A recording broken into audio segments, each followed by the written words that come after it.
je me présente, je suis Madame Hébert. Mon mari, Gérard Nizet avec nous. C'est une affaire que nous montons, reprenons en famille, avec nos filles. Et notre associé qui est Johan, qui est derrière, qui est dans les pics pour la phase de préparation. Nous sommes tous du milieu de l'hôtellerie. Et l'idée aussi, c'était de redonner vie à cette jolie résidence. L'idée, c'est de faire de l'appart-hôtel. Parce que résidence de tourisme à Lourdes, il ne faut pas se voiler la face, on fait plutôt de la nuitée ou des 2 jours. Donc c'est plutôt de la résidence hôtelière, appart-hôtel, parce que ça résonne dans la tête des gens. Ils savent ce qu'ils vont trouver. Notre cible de clientèle, ce n'est pas du tout les groupes en pension complète. Donc on ne fait pas concurrence à ce qui se faisait à Lourdes depuis des années. Il y a plus de 200 hôtels qui faisaient toujours avec la pension complète. Nous, non. C'est pas notre métier. Bonjour. C'est pas notre métier. Nous, l'idée, c'est de faire de l'hébergement pour les individuels. Mais ça démarre tout doucement, donc on a ouvert le 8 février avec 1 étage, et puis 2, et puis 3, et puis 4, ça y est, nos 50 appartements sont prêts, sont propres, ils sont comme ils doivent être pour recevoir des clients. On espère aller vers le classement, plutôt que les 2 étoiles comme il y avait, on va aller vers les 3 étoiles, puisque maintenant les classements ont changé. Nous avons voulu reprendre l'ancien nom de cet hôtel qui était l'hôtel Bellevue, d'une vieille famille de Lourdes, donc on a appelé Bellevue Sanctuaire. Parfois je la gueule, quand même, quelque part, hein, donc Bellevue Sanctuaire. Mais pourquoi aussi? Parce qu'effectivement, quand vous montez au 4e, 5e, 6e, il y a une superbe vue sur le sanctuaire, quand même, soyons honnêtes, on ment pas, hein, c'est pas de la publicité mensongère. Donc Bellevue Sanctuaire, et l'idée, vu les locaux, je ne sais pas ce que vous en pensez, par rapport à cette salle et tout ça, c'est de lancer ce salon de thé.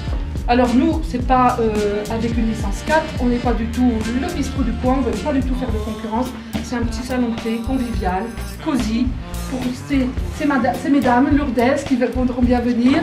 L'idée, c'est de vous faire goûter beaucoup de thé, de Chine, de partout. Les fleurs de thé que vous allez voir qui sont en train d'éclore, parce que c'est vraiment ça. Beaucoup de café. Elles ont appris, et Marion savait, elles ont appris tous ces cafés italiens. Frappés, cappuccino, tous ces trucs-là. Souhaitez-nous longue vie, c'est tout ce qu'on vous demande. Et puis bienvenue et régalez-vous. Merci.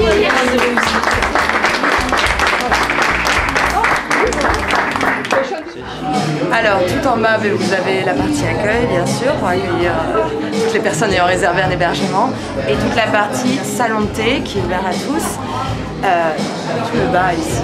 Et la 2e salle, avec partie petit déjeuner aussi le matin pour nos clients hébergés. Parce qu'en fait, vous allez accueillir 2 types de clientèle. Des touristes sur les étages, puisque c'est des résidences d'appartements, ouais. et puis le grand public, les Lourdais, pour des moments de convivialité. C'est ce que vous avez voulu dans ce lieu?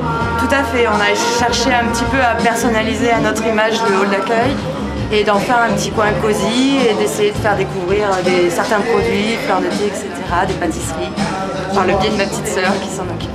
Comment est née l'idée d'investir le lieu? C'était une maison qui était en plus en situation de friche quasiment pour la ville de Lourdes. C'était quelque chose d'abandonné en effet par les anciens gestionnaires qui a été squatté pendant 1 an et demi, 2 ans. Et l'opportunité s'est présentée par contact de propriétaires en fait, c'est par le syndic. Et donc on a dit allez, on fait l'aventure, les propriétaires nous ont suivis, on signe des contrats avec nous. Alors c'est une aventure en famille. Hein. Tout à fait. Quand on retrouve votre père, votre mère. Frères et ses sœurs. La petite sœur, oui. Ça a joué aussi le fait que ce soit la famille qui porte le projet? Aussi, et puis on était tous du milieu. Moi j'étais directrice de résidence de tourisme aussi, Johan qui est le gérant aussi. On en avait un peu assez, pas de faire ce qu'on faisait, mais de le faire à des heures à plus compter et pas pour nous. Donc ouais, quand ça s'est présenté, c'était un peu le rêve de tout le monde. Quoi. En un mot, comment vous inciteriez les Lourdais à venir profiter du salon de thé ici?